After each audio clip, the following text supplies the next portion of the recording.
It's in your blood. Like, I grew up with it, so you can't just eliminate it from your system. And even though I've gone on to do other things now, the CFL and specifically the Ticats are really what shaped me.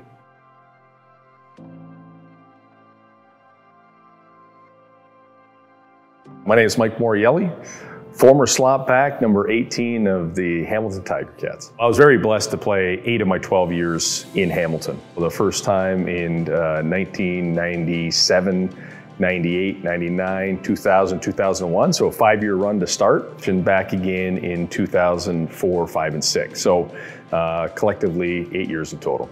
Being a Hamilton kid and sitting in the stands, I mean, I remember vividly as a 5-year-old kid back in Ivor Wynne, watching Grover Covington and Rocky DiPietro and Ben Zambiazzi, and I was just mesmerized. And you know, I grew up in a football family. Like my family, my extended family, all love football, all love sports. So the Ticats were a way of life.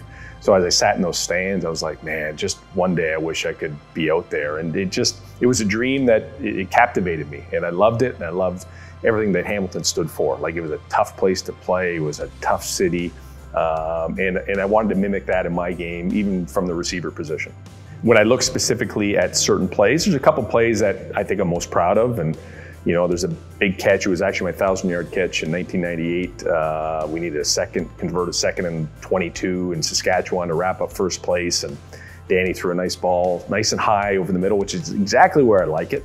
And I kind of on the way down got blown up a bit, hung on to the ball. So that was a real cool kind of moment for me. And then of course, that same year, earlier on, a big catch and toss to Bobby Olive, who took it another 40 or 50 yards in for the touchdown against the Argos. So those two plays, and you know, and believe it or not, I actually had a 92-yard touchdown, one of the longest ones in history, and probably not known for my speed, but that day, it kicked in a little bit.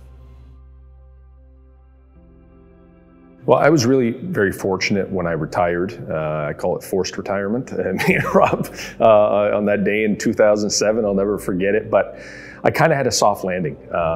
Within a month, I became the VP of Marketing for the Players Association, and it was part of something I've been working on as an executive member with the PA. And then, you know, that graduated to becoming the president of the Players Association, and at the same time becoming a broadcaster and broadcasting OUA games and Vanier Cups and university football in this country. And then, you know, when I stopped being president in 2014, and it's kind of, you have to reinvent yourself. And it's hard when you're 36 or 37 and you're entering the workforce and you're trying to find a job and you're competing against 20-year-olds. You know, sometimes having a long career can work against you, but you know, that's just part of the growth. It's just part of the development of life after football. So I took a couple jobs, you know, from 2014 to 2017 that were you know, when I look back, but it was one of those things. It's that next step, and that next step prepared me for where I am now.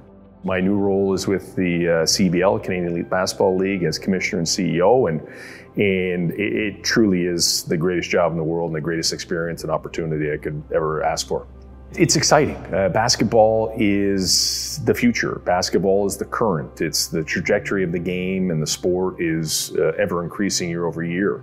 Basketball lends itself to music and art and culture and lifestyle, so it's ingrained in that, and that's cool to be a part of, because basketball reaches not only domestically, it reaches globally very easily. It's a global game. And, you know, everything that's cool about basketball is what excites me. Everything that's new and exciting, and it caters to a different fan base, a more diverse fan base, a more inclusive fan base. And all those things combined in the timing of what the Raptors have done and championships and the growth of the game across this country, it just, sometimes things happen for a reason, and I'm glad they did, and I'm really, you know, excited about our future. I'm excited about what we've done to date. Our league is definitely growing. We're very fortunate to be the largest pro league in the country. We're going to add more teams as the years go on. You know, I want to be a top 5 FIBA league in the world. That's what I want to do, and I won't stop until we get there. And I know we're on that pathway. And I really take to heart, you know, everything I learned. All the opportunities I had to be in front of media, to be in front of fans, to have teammates, to just experience what I experienced. And sometimes it's a bit surreal, I have to be honest. You know, I sometimes pinch myself. I got it pretty good. And I worked hard, don't get me wrong. And there was, like I said, there was a couple of gigs I had. I was like, what am I doing? But it all led to where I am now. So the future's bright. Hopefully it continues, and we can just be, another bright, shining sports entity in this country.